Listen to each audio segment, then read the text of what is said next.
Zeigeist, from the German Spirit of the Age, is an immensely popular movie that can be viewed all over the internet. It has millions of hits and has extreme popular appeal, especially to those who are into a good conspiracy theory.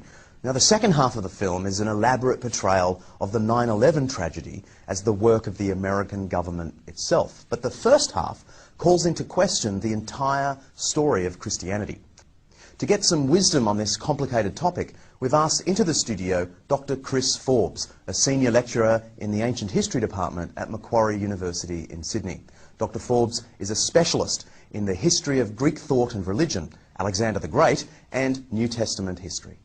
Well, I ended up almost laughing because the claims it makes are mostly wildly wrong and in some cases simply silly. And that is that the whole Jesus story of him being born right through to his crucifixion and resurrection is a mishmash of ancient mythologies. In particular, the mythology of the sun god of Egypt, Horus. Horus isn't a sun god. Okay, but the movie says that he is. Yes, it does. But he's not.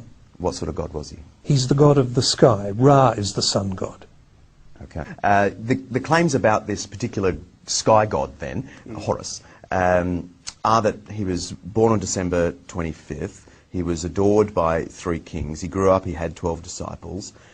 He was crucified and then he was resurrected. Well, that sounds like the Jesus story.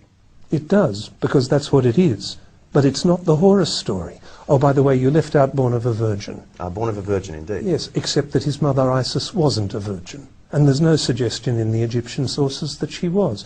This whole list of parallels are true of Jesus, aren't actually true of Horus at all.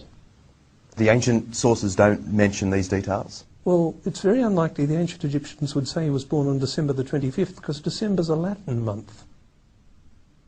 In other words, there's no connection at all. Horus wasn't crucified.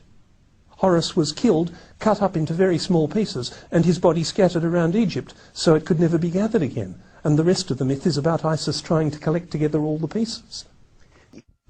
The movie is saying he didn't exist. He's not a historical figure. Does that have currency in serious historical research today? No, there's no serious question for historians that Jesus actually lived.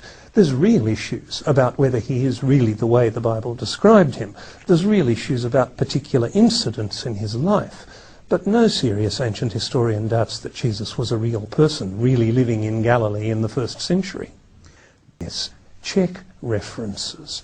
Go looking for ancient evidence. And there's simply no ancient evidence that Horus or Mithras or Dionysus was born on the 25th of December, born of a virgin, crucified. The ancient stories simply don't say that about them. So the parallels with Jesus just collapse.